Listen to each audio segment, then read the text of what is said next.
King David, David Glass Music, beatclass.com, and we are right now working on the how to mix using FL Studio tutorial. And we have gone over our kicks, we have gone over the sub, we even talked about the side chain control. Now we're going to move on to our snares, and our snares are right here. We have them grouped together. We've got about 1, 2, 3, 4, and a snare roll. Okay?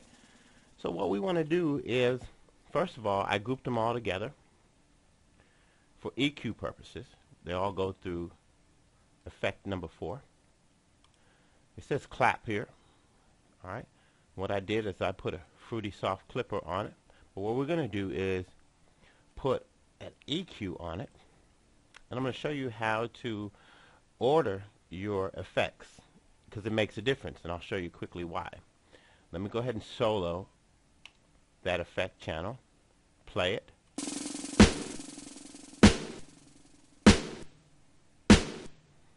and I'll play the whole thing through.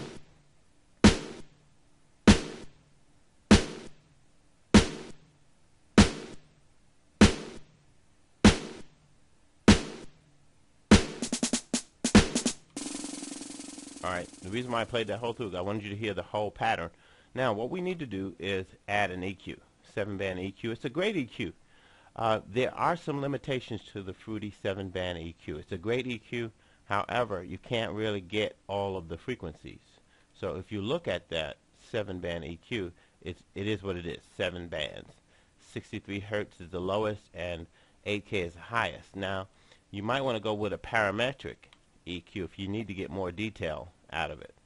You might want to go the fruity parametric, where you can have more access to the entire spectrum, okay?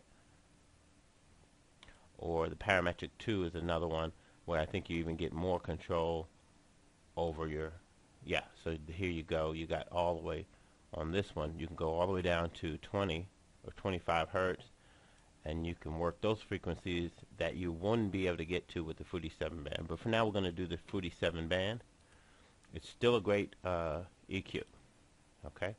And I may have a preset, so I'm going to go to my preset and look for snare 808, right? And what I'm going to do is play that snare again. We're going to take the effect off and listen to the difference. Here we go.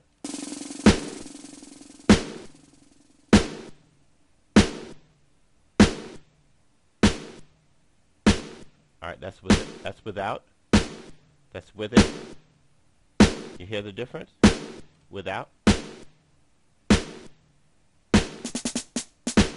With. Okay, good. So you should be hearing that it gives it a lot more punch. Alright? Which is definitely what you need when you're doing an entire mix. You want to, each instrument or each group of instruments should have its own distinct lane or its own distinct frequency. That's what separates the instruments. That's what gives you clarity. That's what gives you definition. Alright.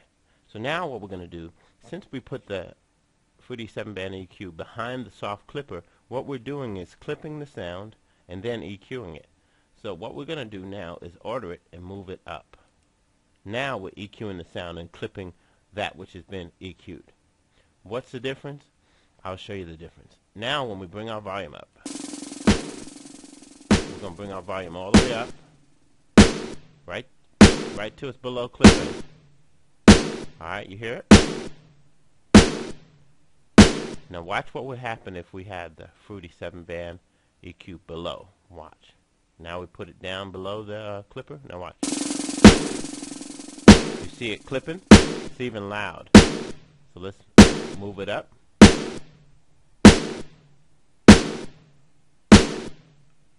Now you see it's not clipping anymore.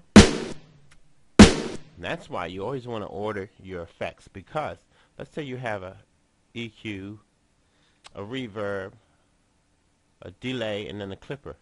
Well, the sound is going to go through those effects according to the way that you ordered them.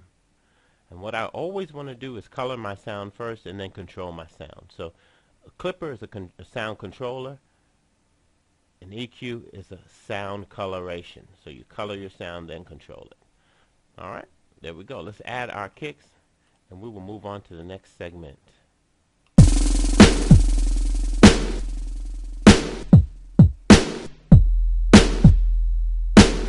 All right, King David, beat class.